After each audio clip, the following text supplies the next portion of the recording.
But there are things which are not included here or needs to be expounded more thoroughly. Then I will discuss it in the second stage of my talk. By just answering the questions that have come to me officially, mga sumbong ng tao through text, and there are about 1,000 really. But we, endeavor to read it so that malaman ng tao kung ano ang nangyayari sa sitwasyon natin ngayon. So, basahin ko yung report ng Interagency Task Force for COVID. I'd like to read it slowly so that everybody is put on notice. There is no room for misinterpretation or maybe a double or what you would call, let me look for the word, I forget, but I'm sure it will come back to me. So first, let me read it. Sabi ko para clear lahat. Galing ito sa task force whose actions would govern the behavior of government, pati ako. Ako tiga, the president, so it goes to me, then it goes down to the critical persons involved here. And it is Secretary of Defense Lorenzana and Secretary Anyo of the DILG. Then also critical as the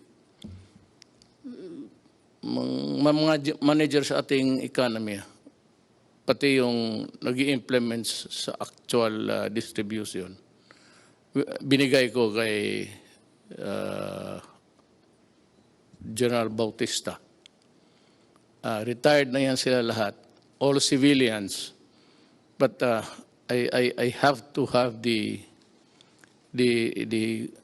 critical mind of a military sa itong pera. Pag marami yan, pati ako kaya ko yung intindihin about the economy, but yung implementasyon at pagpaunawa kung paano ito gawin, I have faith in these three guys, and I would like them to proceed in a manner that they were trained to act and think, and that is a military trained mind. Our resources through the Bayanihan Heal as One Law has been mobilized, implemented. Yung iba nakatanggap na, yung iba wala pa. So, as I go along, try to understand what I'm saying. I am reiterating that our most vulnerable citizens, especially the poorest of the poor, must receive the government's assistance immediately o hindi patayan sa gutom. Alam ko na we cannot just focus or zero in itong the poorest of the poor. It's actually it has bloom into something ginagamit sa politika, mga politiko na will go for the poorest of the poor. Pero yan talaga ang totoo. Marami ang may gusto. I will discuss it when I reach the point raised by Governor Remulla of Cavite, which I think is valid. We'll try to remedy whatever kung may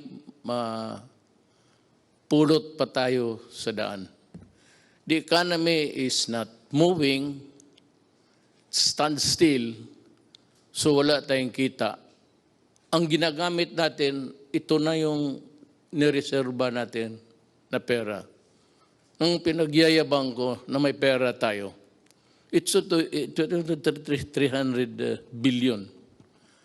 Mabutit na lang nandyan talaga. Kaya kung hindi, kung minaldas ko yan ng mga project na karamihan naman kukurakot, mas mabuti pa, sabi ko, na itong pera na tinago ni Dominguez, pero may order na tipid ka talaga, tipid tayo. Hindi natin ito pera, tipid. So that's what we do in the cabinet. I am really, alam nila yan, and you can ask all of them. Allergic ako sa paghingi na ng pera ang project ng mga cabinet members. Yung iba, hindi ko talaga pinipirmahan. Ayaw ko lang sabihin, may iba dito involved sa 270 billion. Sabi ko kay Medjaldia, kindly tell the cabinet member that I am not signing his program. Not because I do not trust him, but talagang isali na lang natin sa lahat kasi kukulangin tayo. Tapos yung poorest of the poor, yun namang hindi poorest of the poor, magrereklamo yun kasi sila, yung minsan yung nang umuupa lang ng bahay, kumikita ng buwanan. Yung poorest of the poor, yan yung araw-araw na hindi makakain kung hindi makatrabaho or wala ng trabaho.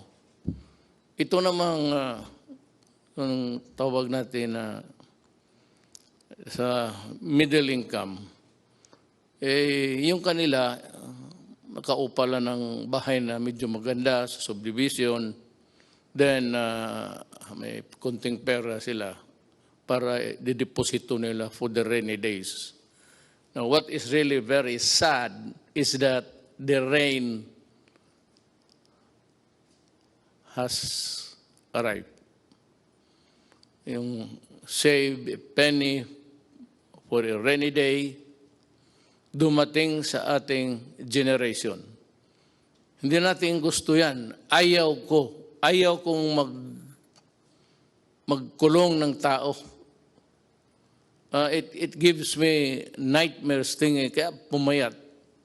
Kasi ako, pag nagising ng gabi, pag umihi ako, hindi ako bumabalik sa kama.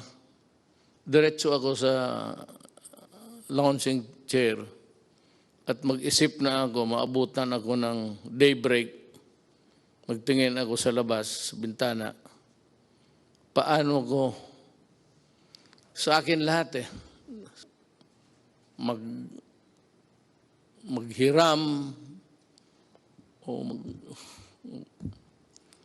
the 100 billion pesos for 1 month or the 270 billion pesos for 2 months yan, nakaprogram na as earlier estimated, is not enough.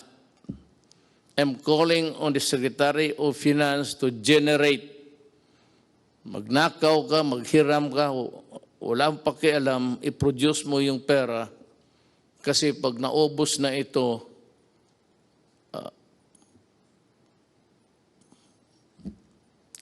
hindi ko malaman. Itong COVID na ito talaga yung tunay na at the start sinabi ko sa inyo. Bantay kayo dito, bantay tayo. Talagang yayarain na itong COVID na ito. It might not really cripple a country, but it will, of course,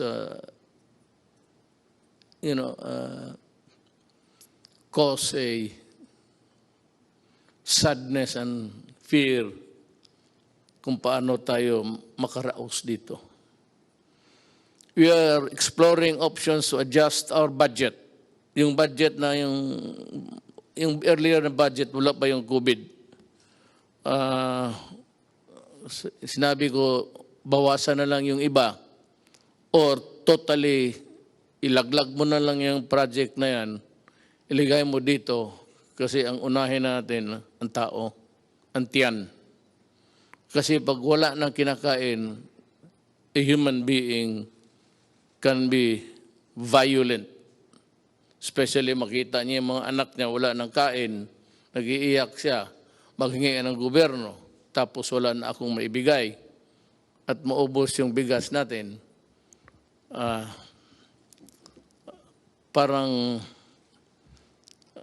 hindi lang ako, lahat sa buong mundo. Kami yung in charge sa gobyerno. Yun ang problema namin. Problema ko, problema ni Trump, problema ng lahat. Kasi yung economy nila, pareho man tayo lahat. Walang kita. Puro gastos na lang. Wala nang kumikita araw-araw na magbayad ng buwis, magbayad kung ano-ano. That is income for how it would impact on our GDP. Yung GDP is just yung income ng ekonomiya based on the income ng gobyerno. That's what it's all about, actually. So, ang gobyerno kasi cannot print so much money. Hanggang ano lang ang value ng ating economy that is equal to your value, how much money you can print, how many trillion or billions are you allowed. Yan ang economy mo. Hindi mo sabihin na, mas malaki yung iyo kasi mas malaki yung sa Amerika. Sa Amerika naman, may trabaho. Lahat nagbibili ng eroplano, bala, kasi gusto ng gulo. Ang gulo para kumikita. Well, okay, if you look at it that way, well, they want wars to continue so that they will earn, so that yung bala nila, baril nila, yung mga kanyo nila, mga eroplano nila, bumibili tayo para, kagaya nitong atin ngayon, patayin yung Pilipino kasi nagre-rebelde, nagkikidnap, tapos binababoy yung tao, pinuputulan yung ulo, pati mga sundalo ko. Ganon. So that is how it is. Everybody wants war, trouble, because kung wala ng gera, ang kita nitong mga to, these countries, producing the armaments and the lethal things in a inventory sa bodega. Ganon yan. Isipin mo na lang kung wala ng gulo. Sino magbili ng bala? Sino magbili ng baril? Yan ang isi-share ko, yung nalaman ko lang. The little knowledge that I have, I'm sharing it with you. I may need more minutes or hours to talk with you, but at least kung makinig kayo, you'd be able to understand even my paradigm, ang paningin ko sa buhay. At ang paningin ko kung saan ako tatagal. Saan ako pupwesto dito. Once again, I am asking the utmost cooperation of the public in these trying times. Let us see the needs of our poor brothers and sisters who are hit most by the pandemic. You know, lahat tatamaan ito. Kaya sa lahat ng bansa sa mundo, isang order lang. Pasok kayo sa bahay, huwag kayong lumabas kung ayaw ninyong mahawa. But for those people, Filipinos who have to, go out to earn a living sa mga palengke, makikita mo naman, nobody's obeying the order. And,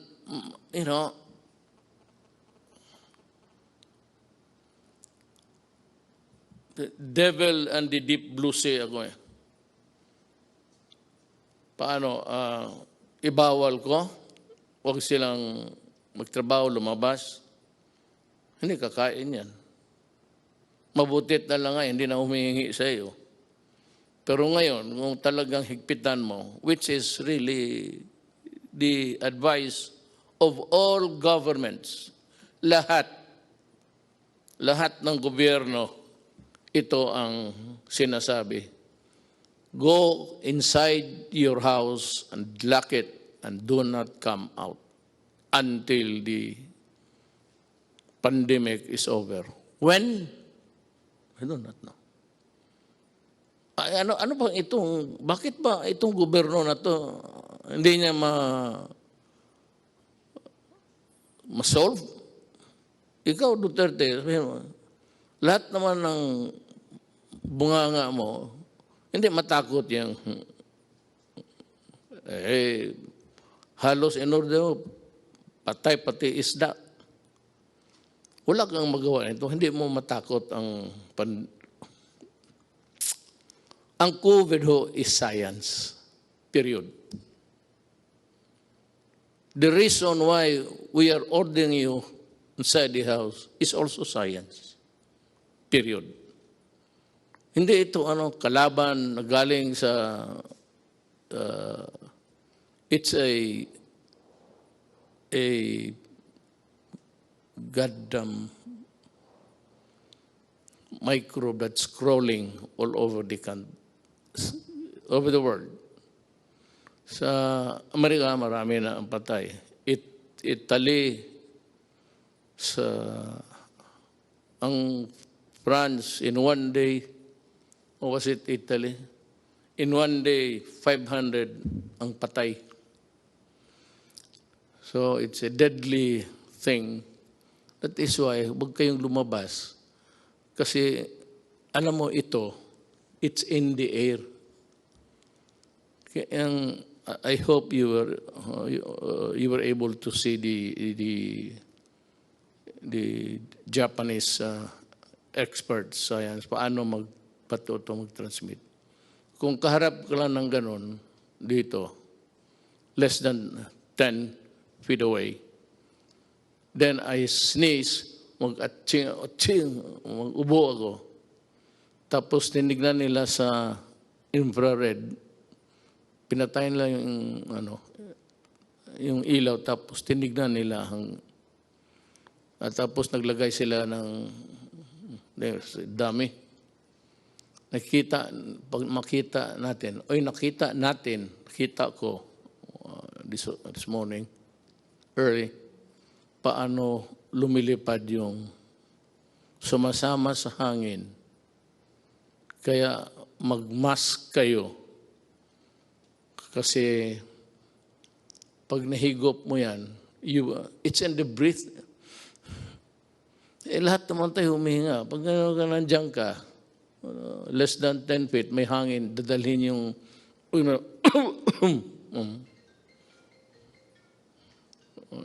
nagtawag na yung si microbe.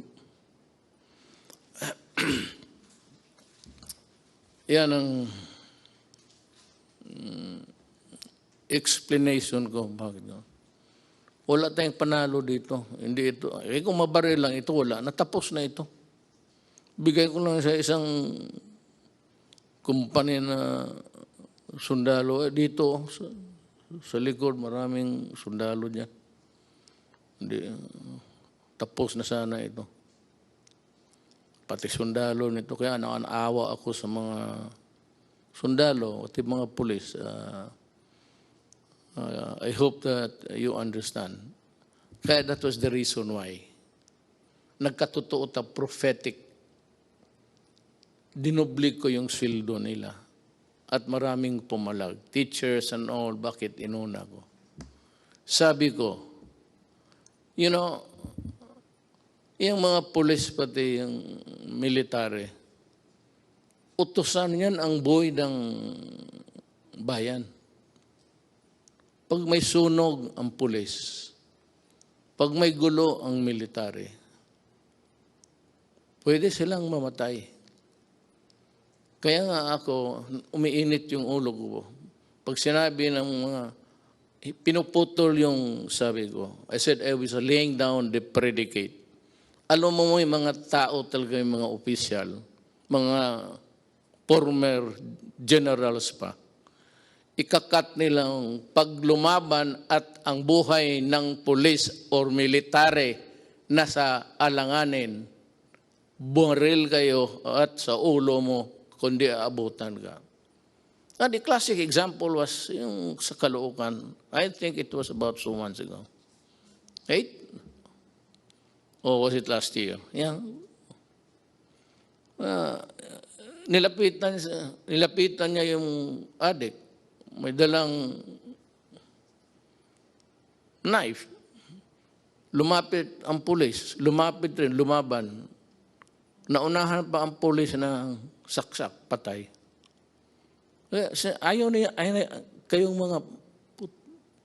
ninyong maniwala na ang adik sira ang utak para mo tinapakan mo yung sarili mong utak at binalik mo sa ulo mo. Puro ulol yan. Kaya lahat naman ng pumasok dyan, talagang ulol. Kaya magmanaalanganin yung gobyerno, I will not allow na mamatay yung puli o sundalo o civilian tapos mabubuhay itong mga kriminal, mga adik. Ngayon magsabi kayo, COVID ngayon, quarantine, magnegosyo kayo.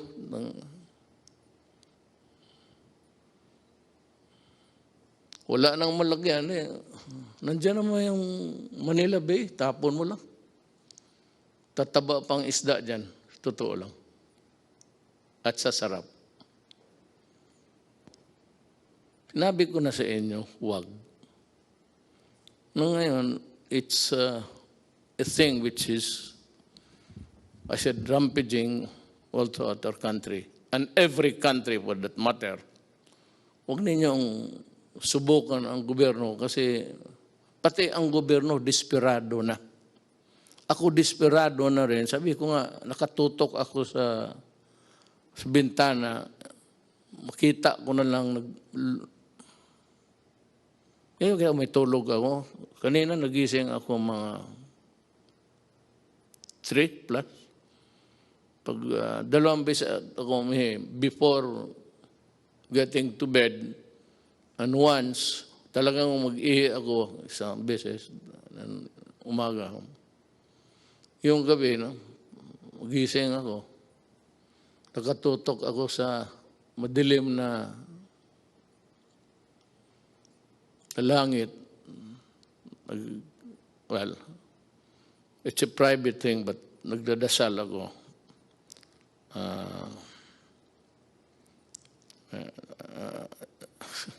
Basta nagdasal ako para sa bayan ko. Kasi yung iba-iba ang Diyos nila eh. My God is the true God. It's only one God. Doon lang ako na, hindi ako nag-ano ng iba. One God lang ako para isang salita lang. Hindi na marami pa akong intermediary. Parang santo, checkpoint yan. Diretso ako. So hindi na ako nagsisimba. At ang Diyos ko is God the Father. He's only one.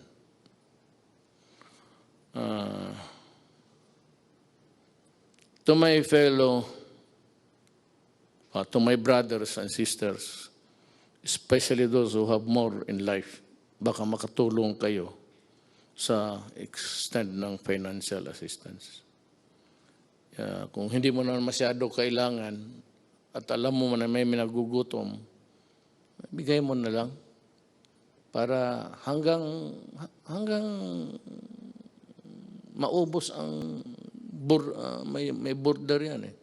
Tulong mo hanggang dyan lang. Ang gobyerno, ganun. I would like to be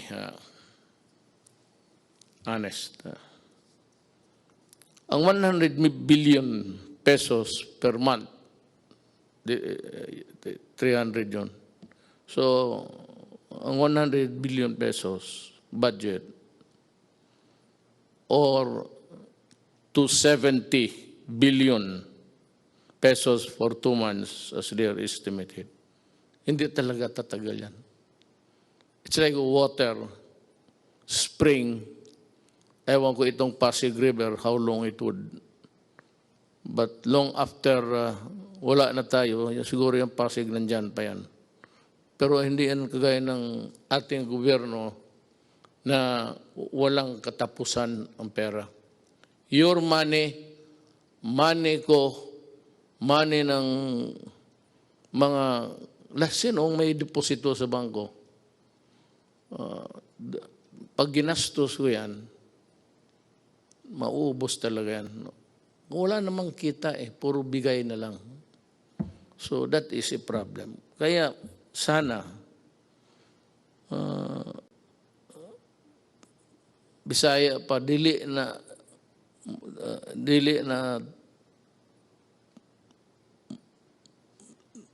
ang tubig mahubas po. Maybe this Pasig would take about 500 years to dry up, but it's not forever. Kaya, ako na, intindihin ninyo ako. Kaya kung may pera lang talaga, hindi ko hawakan yan.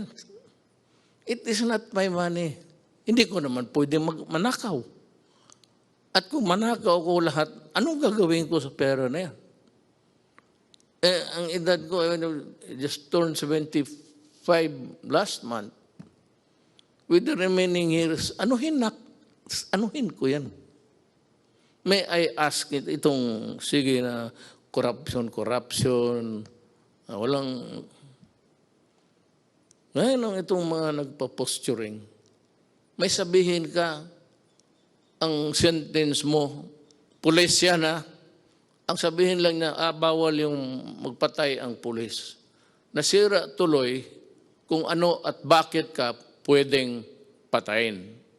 At may bakit na hindi dapat pumatay ang gobyerno, o pulis o military. Nawawala tuloy sila kasi nagle-lecture, bawal yan. Alam mo, kayong mga opisyal na pulis, dumaan man kayo. Tignan natin yung record ninyo. One of these days. Sige nga. Magprangkahan tayo. Ilabas natin lahat. Ilabas mo kung ilan ang pinatay ko. O ilan ang kabit ko. At ilabas ko rin kung ano kayo. At sabi nga, nagpapahiro. Stop it. Kukurnihan ang mga tao niyan. Na may mga salita kaagad kayo, balik ta rin. Yung naman ngayon, hindi pwede yan, dalawa, kasi bawal sa konstitusyon. Hindi na alam, binabasa ko, batas mismo. Under the Constitution. Yung mga style na gano'n. So what's new? What's new with more than what is new? Ito nakasalasay ang, I hope I pronounce it correctly. Nakasalay ang bayan natin sa pag-unawa sa ating isa't isa. Wala naman akong makuha sa inyo. Nagbabayad ako tuloy. Pati ako binabayaran. Daldal kayo ng daldal. Wala naman, alam ninyo, wala namang income. So, sino pinaparinggan ninyo? Sino yung trying to be smart elect. Yan ang nasa gobyerno ng iba. No, do not compete with me because you are not a lawyer. And a lot of you, you do not know your law. Sabi ko fiscal ako, 8 years ako nagtatrial. Lahat anong kaso, rape, murder, police pinatay, police nagpatay. So, huwag kayong mag-compete kasi may kulang eh. Tapos yung kulang ninyo, I will supply it, and then ma-insulto kayo.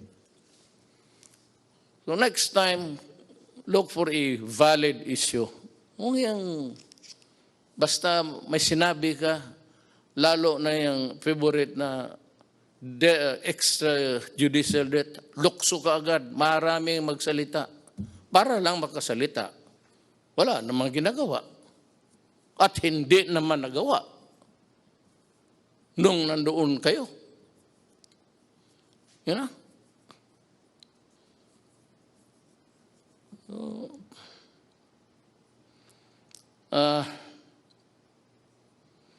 Let us take this problem one at a time. Ngayong itong buwan ay tututok lang tayo dito. Meron yung one ka-program for the next month. Pero kung gamitin ko yan ngayon at wala akong makuha, sa pagdating ng next month, saan kukuha?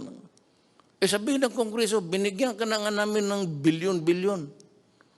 Yan ang bilyon-bilyon.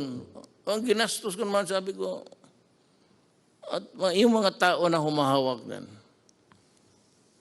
mga military ano yan, military na nakita ko, mayor na may prinsipyo at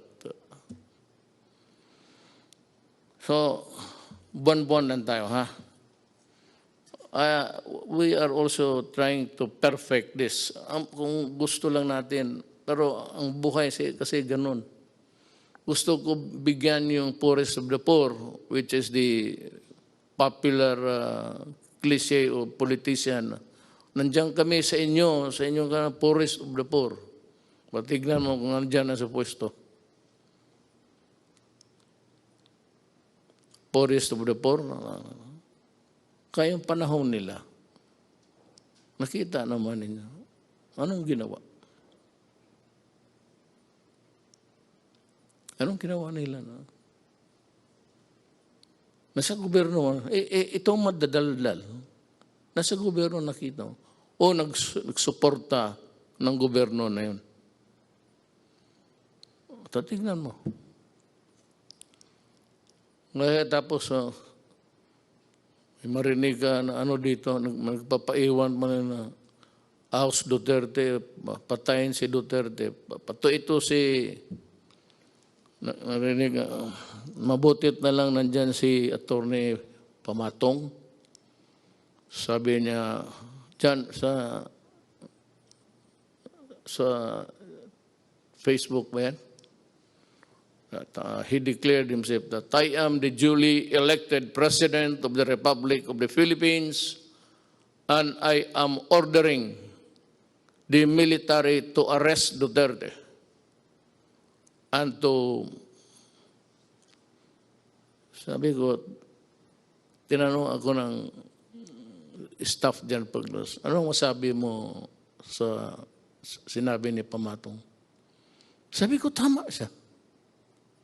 Tama talaga siya. Sabi niya, siya lang ang he will solve the problem in 3 weeks.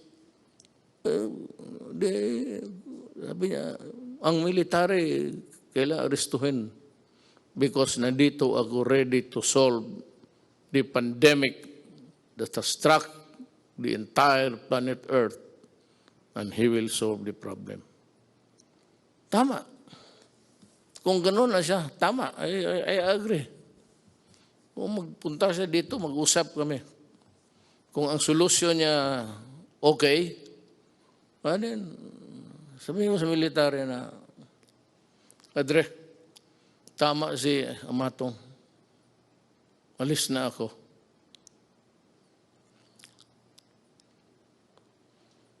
Yung private sector, kung makatulong lang kayo. Alam mo bakit?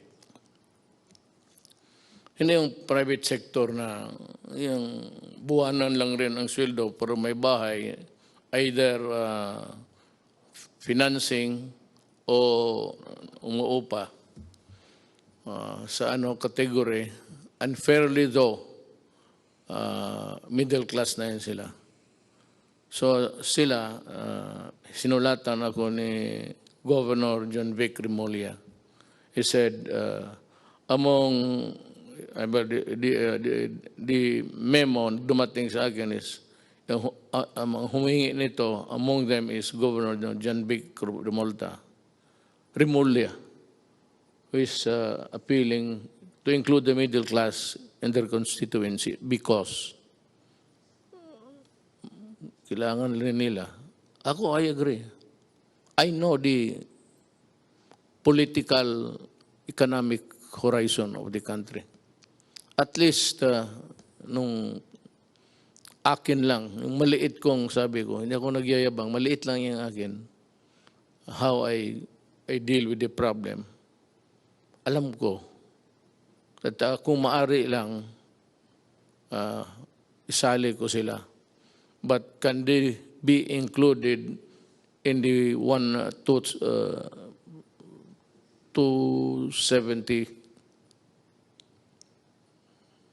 next month? Hindi nga eh. 217, yun yan. 300,000 minus 270. Yan ang maiwan. Kasi, yung sa estimate namin, hindi nga namin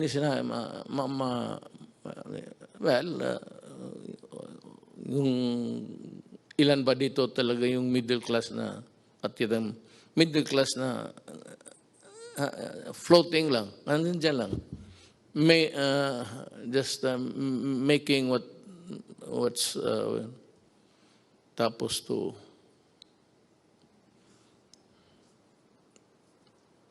both ends.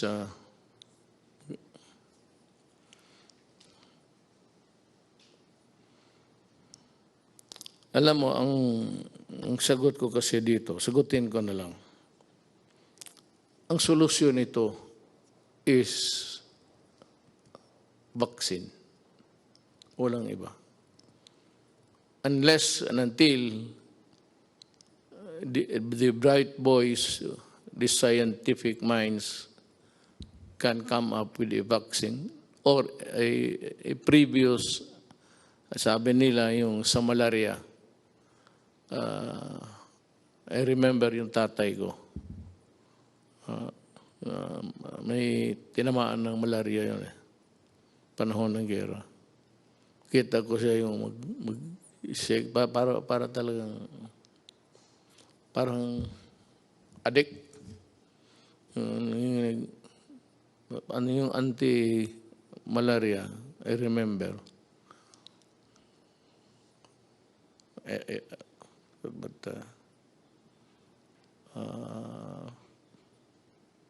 mamaya sabihin ko. Alam mo, there are things, but I will like to, ayaw kong sabihin ko na hindi ko isali yung sa task force. Kasi sila yung mga doktor, sila yung mga economists, sila yung lahat ng tipon-tipon. Tapos experts ng anong field, infectious diseases or whatever. And they are better and to be there to help solve the problem. Tayong ako abogado, wala talaga ako. Wala akong maitulong except gaganuin ko lang kung ano ang mabuti sa bayan na huwag mo baliktad. Pero kasabi nga dito, the resources is not infinite. Infinite is everlasting. It's finite. Finite is hanggang may border lang talaga. So sa buhay na ito, lahat talaga may border, pati ang buhay mo. O whatever it is, pera mo. Maraming mga mayaman dito noon, panahon estudyante po kami. Ngayon wala na. Because, ganun ang buhay. There's not enough money to go around. Ang gusto kong maintindihan ninyo, na itong problema natin, talagang problema ito.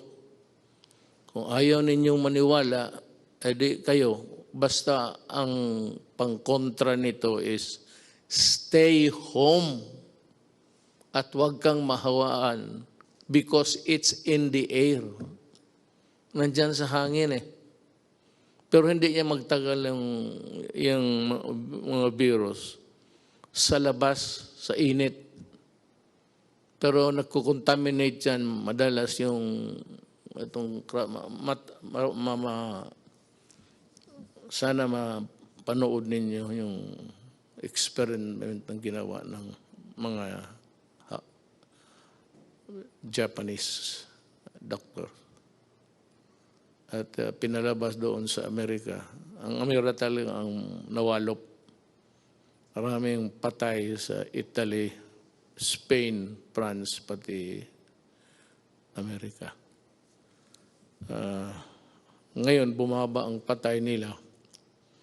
Pero the prediction is really dire.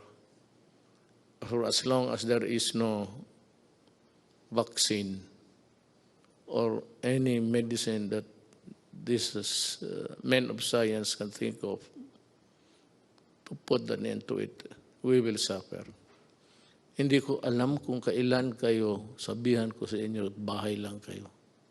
Hindi ko alam kung kailan ako makahatid ng pagkain sa lahat.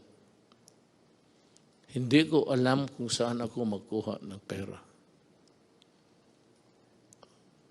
Hindi ko alam kung ano ang ipagbili ko na kung may magbibili.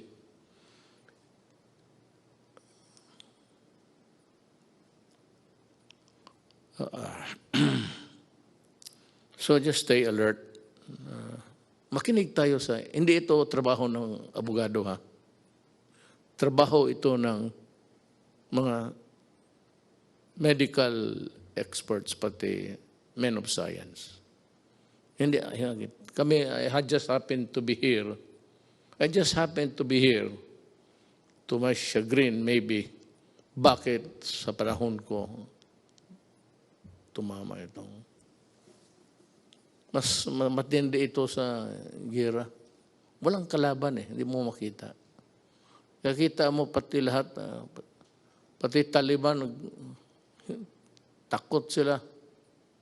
Lahat. Kasi yung pawis lang, sagaran mo yung pawis, yung distance rule, social distancing. Okay, I just say distant rule. Isundin lang ninyo.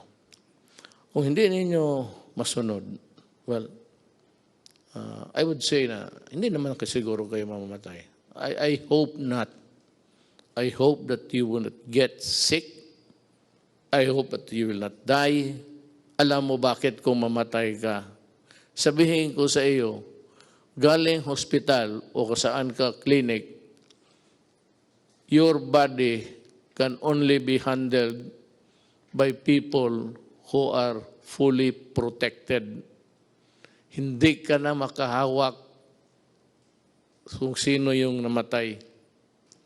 Ayoko nang magbanggit ng ano pa. Basta kung sino yung namatay, hindi mo mahawakan. Balot, diretso yan, tapos diretso sa sunugin crematorium. Hindi ka nga makaburol. You will not be allowed na magburol ka ng isang tao na matay sa COVID. Sunog talaga yan. Kaagad. Ora mismo. Hindi mo na makita. Makita mo na lang sa malayo na yan, kinakarga ng punerarya, car, funeral vehicle. Pero hindi ka na makalapit.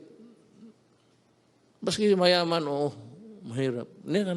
You will not be allowed to go near, touch the whatever it's. Wala, diretso na. At walang libing yan. Sunog. Kaya I am forced to say this because dapat ninyong what is really at stake. At ano ang, kung hindi kayo magsunod? And as I have explained, it is like a cadena de amor. Habang may driver mo o magpunta siya sa utusan mo, mahigop niya, bumalik siya sa kotse mo, magsakay yung anak mo, ikaw, makuha mo. Hindi na siya kailangan mag-atching-atching pa. Yung breath niya, yung ginawa niya, nasa kotse, yun. O anak mo, payagan mo, mag-socialize, mag-inuman, tapos may yung isa, may tama pala, kasi ang tatay niya galing sa tapos isang kwarto, hindi niya alam na delikado yung enclose, mabuti pa buksan, aircon ka, buksan mo. Ano ko lang yan. Kasi yan man sinabi ng hapon. Ganun ang interpretation ko. Ngayon, kailan matapos ito, Duterte, ang paghirap mo sa amin? Hindi po. Handa po akong, sabi ko, kung totoo yung pinapahirapan ko yung Pilipino, anytime po, sabihin ni Amatong bababa na ako, at sinabi ng military, totoo yan, subukan niya itong 3 weeks. Okay.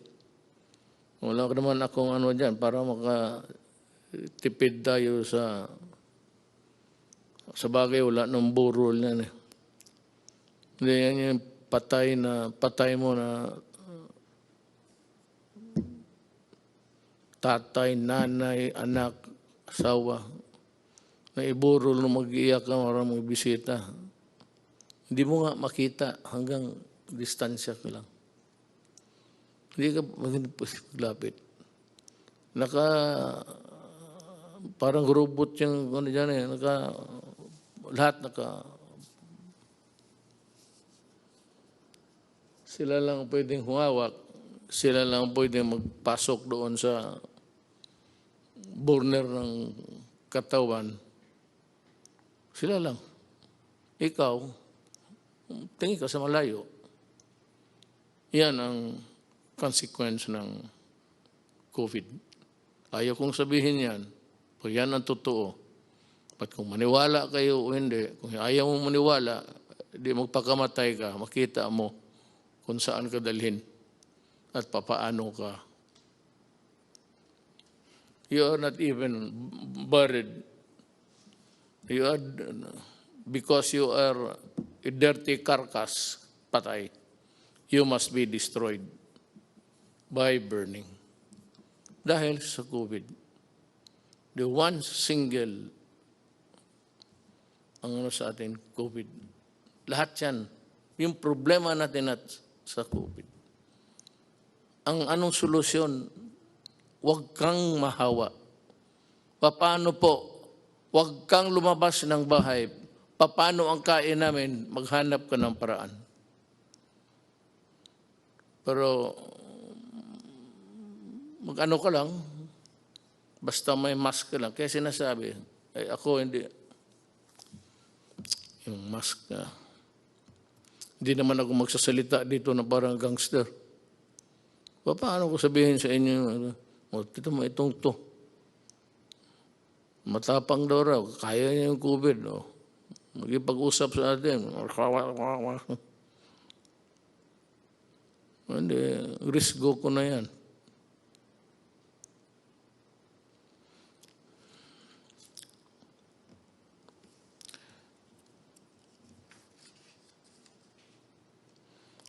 It's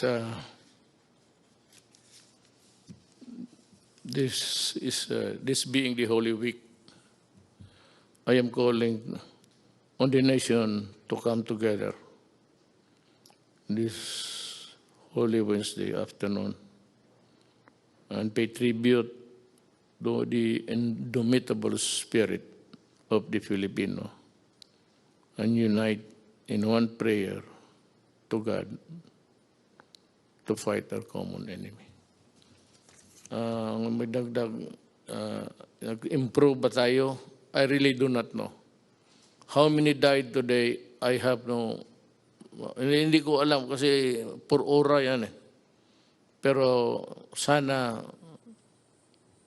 well, ang ano lang nito, God is the only one who can really solve the problem for us. Ang tulong ba sa inyo ay sapat, kayong poorest of the poor, at kayong I would say you have to consider us also as poor because yung deposito namin, yung aming pera, may border rin ito, ang bulsa. Hanggang dyan lang ako. Kaya na-discuss ko sa inyo. Pero kung pagkain, may makain ba tayo? Bigas, I will try. Maghanap ako paano ang paraan. The greatest danger dito is doon tayo bumibili sa kanila. Ayoko lang sabihin I do not want to mention the country. But kung sabihin nila, alam mo, sabihin ko magbili pa ako kasi maubos na. Sabihin nila na, sorry, ito, hindi namin alam kung gaano katagal to. Mag-i-reserva lang namin. Maya na pagkatapos sa COVID, pwede kang pabilihan ito. So, kailangan ng categorical statement from me coming from the Interagency Task Force. Ang lockdown, wala talagang solution. Pero kung ayaw ninyong maniwala, take the risk. May mga tao rin talaga, alam mo sa totoo lang, I'd want to be, hindi ako nagbabastos ng tao. And just trying to explain to, sinishare ko nga sa inyo kung ano ko yung nakuha sa buhay, na pag-aralan ko sa buhay. Not necessarily sa eskwelahan. Alam mo, kung magdating ito, talagang maging crisis, hawa dito, hawa doon. Yung SARS, hindi nagtagal, tinignan ko, marami namatay sa iba. Pero dito, wala masyado. Ang sabi ko lang, I am not posturing a position here. Baka talagang mali ako. At ito namang dependent to look for yung statement na dangling para makapagsalita ang bunganga. Hindi ko, I am not. Pero baka yung init something to do with it. I hope. That's just my prayer. There are a lot of people also coming up with that kind of thinking that maybe yung weather, climate, temperate zones, tropical, init, makatulong. So yan ang hiningi ko sa inyo, yung panawagan ko. Be patient at intindihin ninyo kami sa gobyerno. We would appreciate it. Yung ano lang, mag-intindi lang, patient, huwag kayong masyado. Total, kung sabihin ko na talaga na wala na akong magawa, then magplano ka na kung anong gusto mong gawin. When the resources are all exhausted and the pandemic would claim millions of lives, I hope really and I pray that it will not. Pero kung ganon, wala na akong magawa. Malapit na. ilang buwan lang ang reserba natin. Ako handa akong ipagbili yung buong Dewey Boulevard sa gustong mag-reclaim. Bigyan niyo ako ng bigas. I-approve ko yung, kasi hindi ako pumayag na mag-reclaim because reclamation sa Manila Bay would trap is environmentally mag-collapse ang Manila. Tapos there will be I would say, may mga syudad na bago, mga apartments, mga high-rise. But then, the city of Manila, given its lack of yung water treatment o treatment sa waste o wala. So pag ganun ang ginawa mo, patay ang Manila. So sabi ko, kung gusto ninyo, you just wait for 2 more years. Bahala na kayo. Ang susunod sa akin, He will decide for us. Or if I do not reach the finish line, then my successor will do it for you also. Ako, lumalabas ako, hindi naman ako pwedeng lahat ng tayo magtago, wala na.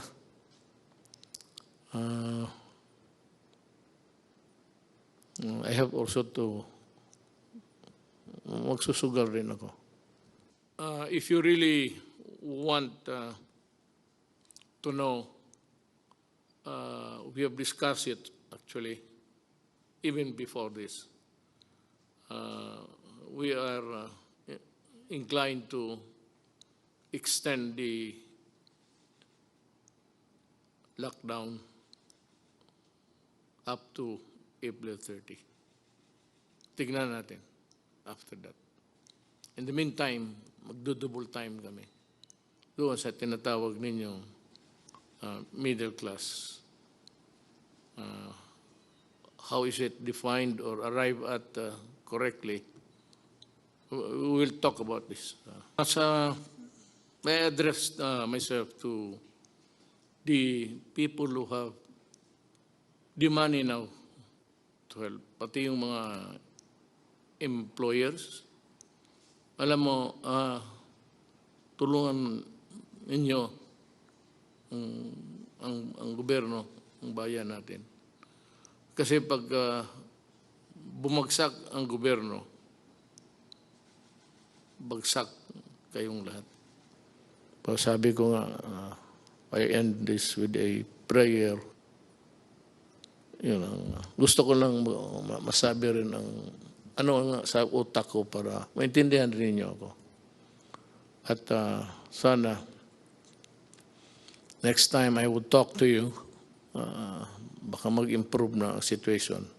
Whatever be the correction, kung makorek itong, it's an anomaly sa ating buhay sa mundo. May ganun eh. So, if it can be corrected, lahat naman tayo, we only did if it's time. He created the world, planet Earth, and if God wants it ended, so be it. Salamat po.